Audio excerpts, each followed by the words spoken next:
नमस्कार साथियों, मेरा नाम है आर के सिंह। संस्कृति आईएएस के यूट्यूब चैनल पर एक बार फिर से आप सभी का स्वागत है। आज के एपिसोड में एक बड़े ही गंभीर, संवेदनशील और अति महत्वपूर्ण मुद्दे की चर्चा करने वाले हैं। ये जो मुद्दा है अक्सर चर्चाओं में रहता है और इसी मुद्दे से जुड़ा हुआ एक जो मामला है, और एक ही नहीं बल्कि कई सारे मामले हैं जो सुप्रीम कोर्ट में पहुंच चुके हैं, जिसके संदर्भ में सुप्रीम कोर्ट में सुनवाई हुई। इस कारण से ये जो मुद्दा है एक बार फिर से चर्चा का विषय बना हुआ है।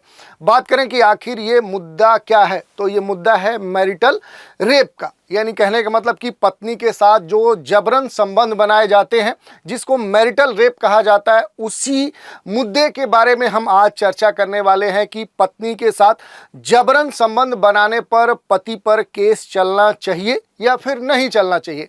यही आज हमारे चर्चा का विषय है और हम देखेंगे कि आखिर कोर्ट ने इसके बारे में क्या कहा है, क्यों कोर्ट ने सरकार को तलब किया है, सरकार से जवाब मांगा है, सरकार का इसके ऊपर क्या पक्ष है, क्या दृष्टिकोण है, क्या आर्गुमेंट है, या इससे जुड़े हुए जो भी महत्वपूर्ण आंकड़े हैं विश्व स्तर पे, इसके बारे में क्या कोई कानून है, कोई प्रावधान है। भारत में मैरिटल रेप को लेकर क्या बातें कही गई हैं, क्या कानून है, क्या प्रावधान है, ये सारे मुद्दे होंगे जिनके ऊपर हम चर्चा करने वाले हैं। तो चलिए सबसे पहले हम देख लेते हैं चर्चा में क्यों है। तो देखिए, पहले ही हमने बताया कि मैरिटल रेप से जुड़े हुए कई सारे मामले सुप्रीम कोर्ट में पहुंचे हैं, जिस पर सुप्रीम कोर्ट में सुनवाई हो रही है। और इसी के संदर्भ में अगर हम बात करें तो जो सुप्रीम कोर्ट है उसने सरकार को तलब किया है, सरकार से जवाब मांगा है। बात कर ले तो जो पत्नी है उसके साथ सामान्य तौर पे जो जबरन संबंध बनाए जाते हैं, जिसको मैरिटल रेप कहा जाता है, इसके मामले जब सुप्रीम कोर्ट में पहुंचे तो वहां पर मंगलवार को जो chief justice of India Chandrachud Singh है, उनकी अध्यक्षता में जो बेंच है उसने इस मामले पर सुनवाई की। और इस मामले पर केंद्र सरकार के तरफ से जो सॉलिसिटर, भारत के जो सॉलिसिटर जनरल है तुषार मेहता, वो कोर्ट में पेश हुए और अपनी बात रखें। उन्होंने कहा कि केंद्र 7 दिनों के अंदर इस मामले पर अपना जवाब प्रस्तुत करेगा। और इसके संदर्भ में जो सॉलिसिटर जनरल तुषार मेहता है, उन्होंने सुप्रीम कोर्ट के सामने सुनवाई के लिए इजाज़त मांगी और ये कहा कि 1 हफ्ते का जो समय है वो सुप्रीम कोर्ट प्रदान करे, जिसको सुप्रीम कोर्ट ने स्वीकार कर लिया, इसकी मंजूरी प्रदान कर दी।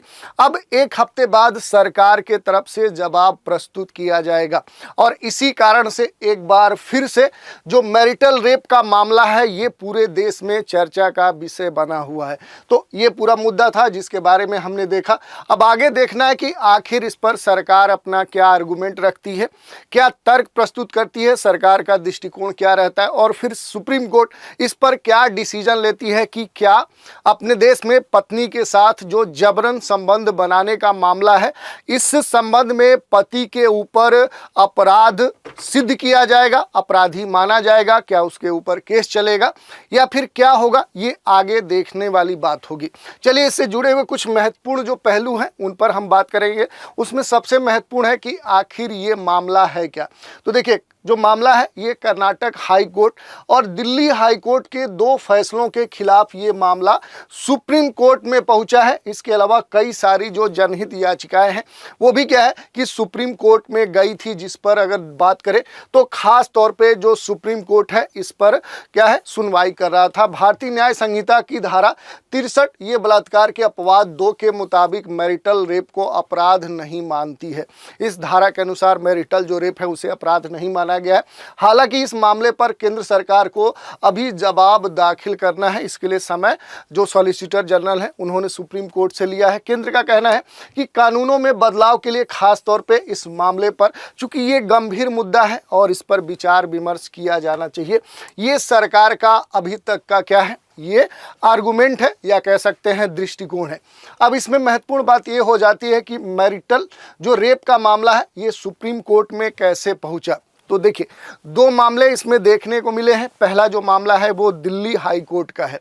11 मई 2022 का मामला है। यहाँ पर एक महिला के ऊपर पति के द्वारा जबरन संबंध बनाने से संबंधित हाई कोर्ट में याचिका दायर की गई और इस याचिका के संदर्भ में देखें तो दो जो जस्टिस हैं, एक राजीव हैं, दूसरे जो इसमें हैं वो हरिशंकर हैं। इन दोनों ने अलग अलग कह सकते हैं कि इस पर विचार रखें। इसी कारण से ये जो मामला है ये खास तौर पे पेचीदा हो गया। अगर बात करें तो यहाँ पर जो इसमें पहले जज हैं, जो जस्टिस राजीव सखधर हैं, ये बोले कि मैरिटल रेप का अपवाद कानून रद्द हो। ये इनका ये कहना था, यानी कह सकते हैं कि जो वैवाहिक जो बलात्कार है उसके अपवाद को रद्द करने का समर्थन किन्होंने किया, तो जो जस्टिस राजीव सखधर हैं इन्होंने किया।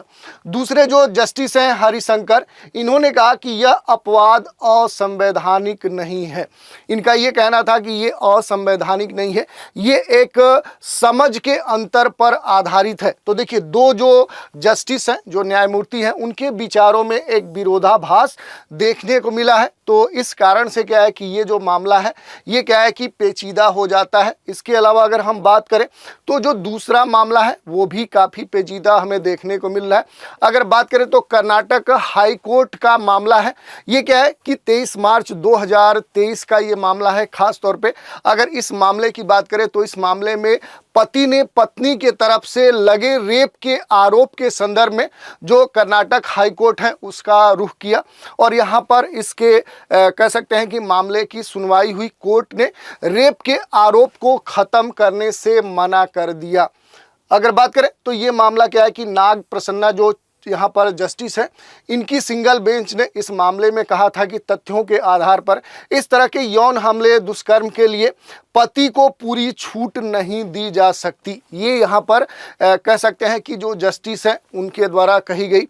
उन्होंने ये भी कहा कि इस तरह की जो छूट है या कह सकते हैं कि इस तरह के जो यौन हमले हैं, जो दुष्कर्म है, इसके लिए पति को छूट नहीं दी जा सकती। ये जो दो मामले हैं ये खास तौर पे देखें तो इसके जो याचिकाकर्ता थे वो इस पर प्रश्न चिन्ह खड़ा किए और ये फिर पहुंच गए दोनों लोग कहां पर, ये पहुंच गए सुप्रीम कोर्ट। तो ये दो जो मामले दिल्ली हाई कोर्ट का है, कर्नाटक का है, इसके कारण से ये मामला पहुंचा है सुप्रीम कोर्ट में।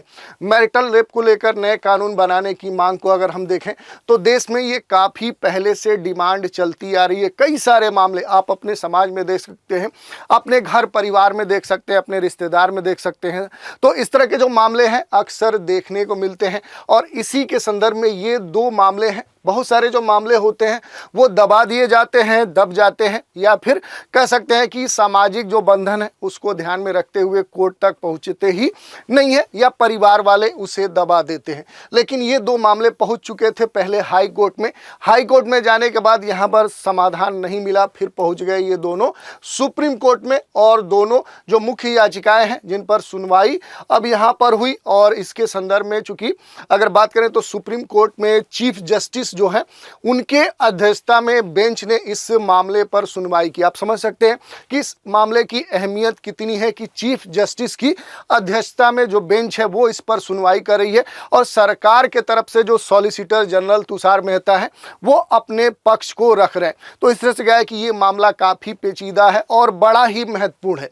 महिलाओं के दृष्टिकोण से देखें, उसकी अस्मिता के दृष्टिकोण से देखें, उसकी आज़ादी, उसके मौलिक अधिकार के दृष्टिकोण से देखें तो ये काफ़ी महत्वपूर्ण हो जाता है। हर महिला का अपना अधिकार है सम्मान के साथ जीने का, अपनी इच्छा के साथ रहने का, अपनी इच्छा से संबंध बनाने का। ये सारे जो मामले हैं वो उसकी अपने अधिकार के तहत आते हैं जिसका हनन इस पूरे मामले में देखने को मिलता है। इसी कारण से कह सकते हैं कि ये खास तौर पे महत्वपूर्ण मुद्दा है और इस पर पूरे देश की नज़र है कि आने वाले समय पर सरकार का क्या रुख होता है मैरिटल रेप को लेकर और इस पर सुप्रीम कोर्ट अपना क्या आदेश सुनाती है, क्योंकि ये जो आदेश होगा देश भर की बहुत सारी जो महिलाएं हैं उनके जीवन पर कह सकते हैं कि सकारात्मक और नकारात्मक दोनों प्रभाव डाल सकता है। इसलिए आप समझ सकते हैं, स्पेशली अगर यूपीएससी के एग्जाम के दृष्टिकोण से बात करें तो ये महिलाओं से जुड़ा हुआ एक गंभीर मुद्दा है।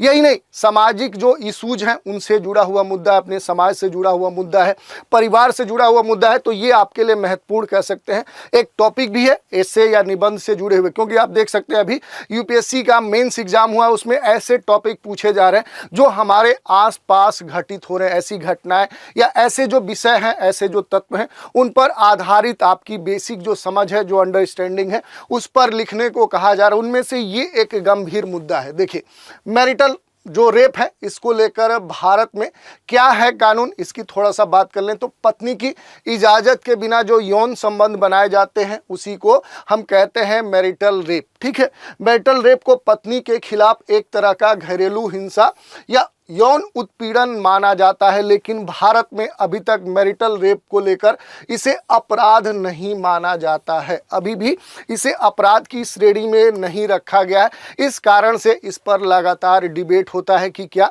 इसे अपराध माना जाना चाहिए। अब देखिए, मैरिटल रेप पर क्या है अपने देश में कानून। तो भारतीय न्याय संहिता की धारा 63 जो बलात्कार के अपवाद 2 के मुताबिक मैरिटल रेप को अपराध नहीं मानती है।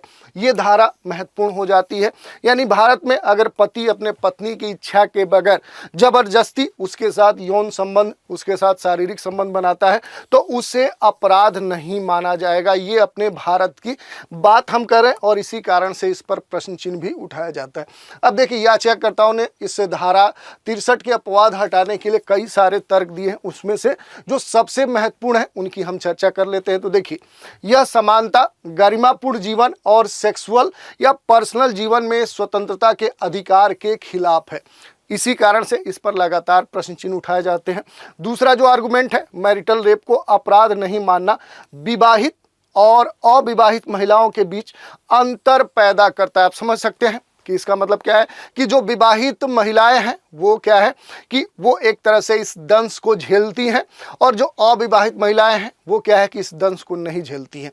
तो इस तरह क्या है कि एक खाई भी ये पैदा करता है। तीसरा जो इसमें आर्गुमेंट तर्क दिया गया वो है, कानून में यह प्रावधान संविधान लागू होने से पहले जोड़ा गया था, ऐसे में अब इसकी जरूरत वर्तमान की जो परिस्थितियां हैं उसके अनुसार सही नहीं है। ये बात रखी जाती है कि उस समय की जो परिस्थितियां थी, जो सामाजिक ताना बाना था, जो कह सकते हैं समाज की जो व्यवस्थाएं थी, जो सामाजिक बंधन थे, उसको ध्यान में रखते हुए इस तरह के मामले कह सकते हैं कि सही माने गए होंगे। लेकिन आज का जो ज़माना है, आज का जो परिवेश है, आज की जो कह सकते हैं कि पूरी व्यवस्था है, जो ढांचा है, उसके हिसाब से ये सही नहीं है। क्योंकि हर महिला को उसको अपने इच्छा से, अपने कह सकते हैं कि अपने अधिकारों के अनुसार अपने जीवन जीने की कह सकते हैं कि पूरी आज़ादी होनी चाहिए।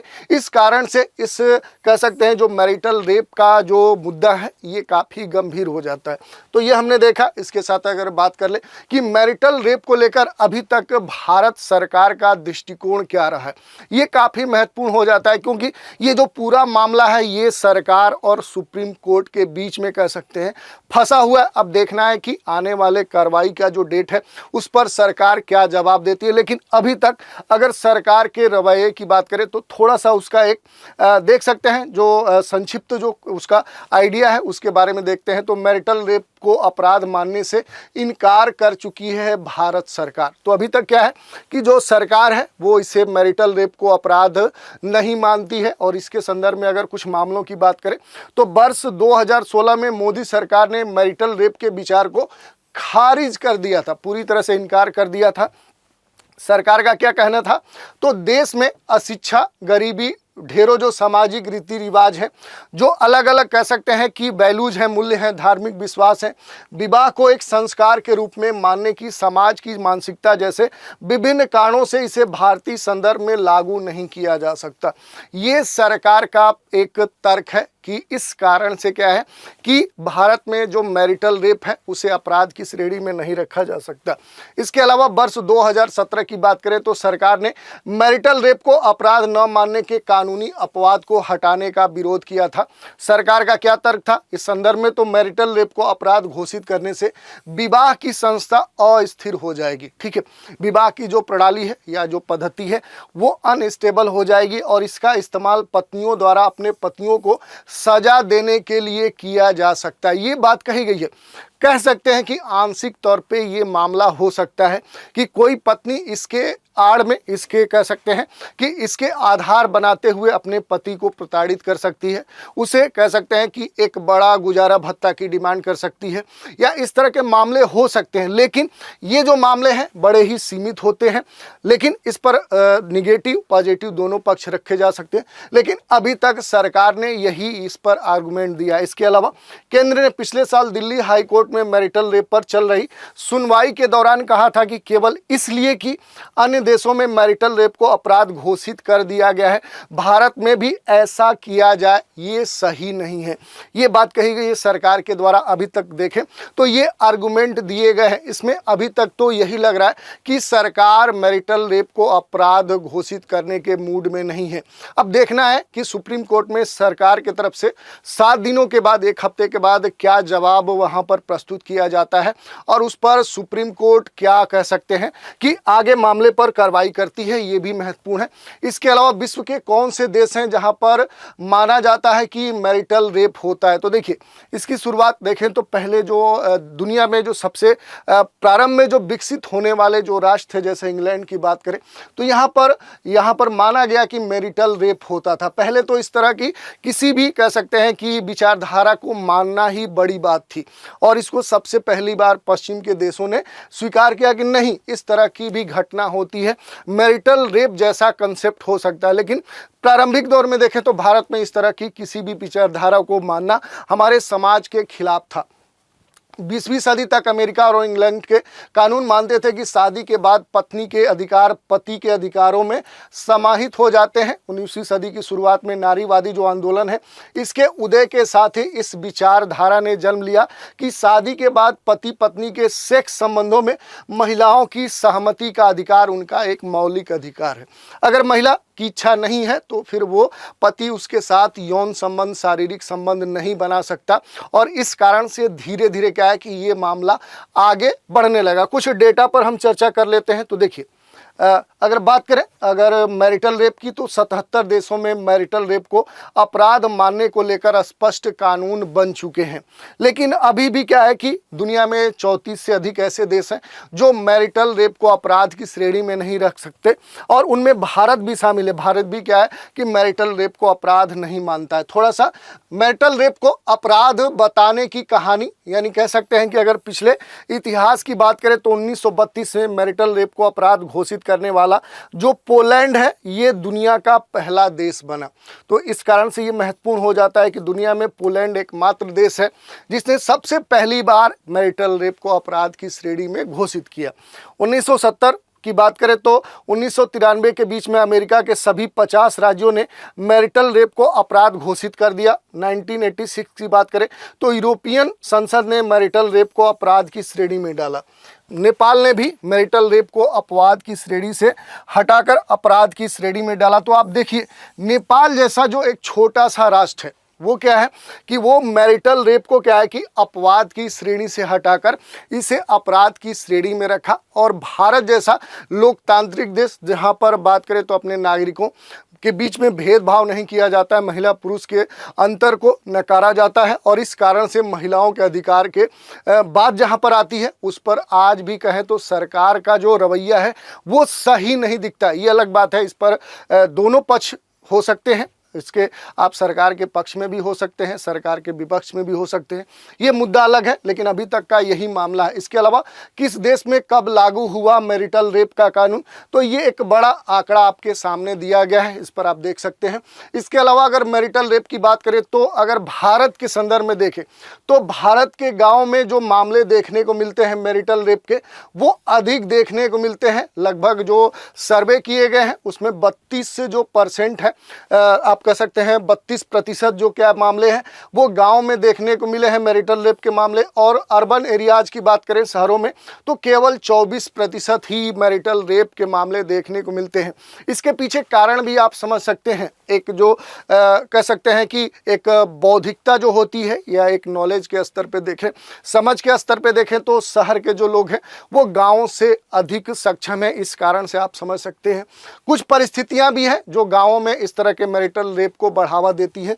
तो ये आंकड़े महत्वपूर्ण हैं। इसके अलावा जो महत्वपूर्ण देश हैं जिन्होंने अपने यहाँ कहें तो जो मैरिटल रेप है उसे अपराध की श्रेणी में घोषित किया है, दुनिया के बहुत सारे देश हैं जो इसे रेप मानते हैं। इस बारे में भी बहुत सारे आंकड़े दिए गए हैं। जैसे पहले ही अगर बात करें तो सोवियत संघ के बाद 1932 में पोलैंड है, ब्रिटेन ने 1991 में, अमेरिका ने 1993 में, और 2019 तक दुनिया के 150 देश मैरिटल रेप को क्राइम घोषित कर चुके हैं। भारत समेत दुनिया के लगभग 34 देश ऐसे हैं जो अभी भी क्या है कि मैरिटल रेप को अपराध नहीं मानते हैं। तो इस तरह से हमने देख लिया कि आखिर मामला क्या है जिसके कारण से जो मैरिटल रेप है यानी पत्नी के साथ जबरन संबंध बनाने पर जो मामला है ये क्यों चर्चा में है, इसके संबंध में आखिर ये मामला कहां पर पहुंचा है, क्यों पहुंचा है, इसके संदर्भ में अभी तक सुप्रीम कोर्ट ने क्या कहा है और आने वाले समय में चूंकि सुप्रीम कोर्ट ने सरकार से जवाब तलब किया है, अब देखना है कि सरकार इस मामले पर क्या पक्ष रखती है, क्या अपनी बात रखती है, ये देखने वाली बात होगी। और ये क्या है कि पूरे देश में एक चर्चा का विषय भी है और आपके परीक्षा के दृष्टिकोण से भी काफ़ी महत्वपूर्ण है। तो आज के एपिसोड में इतना ही। अगले एपिसोड में एक नए अंक के साथ फिर मिलेंगे। तो आज आप हमारे साथ बने रहें, इसके लिए धन्यवाद।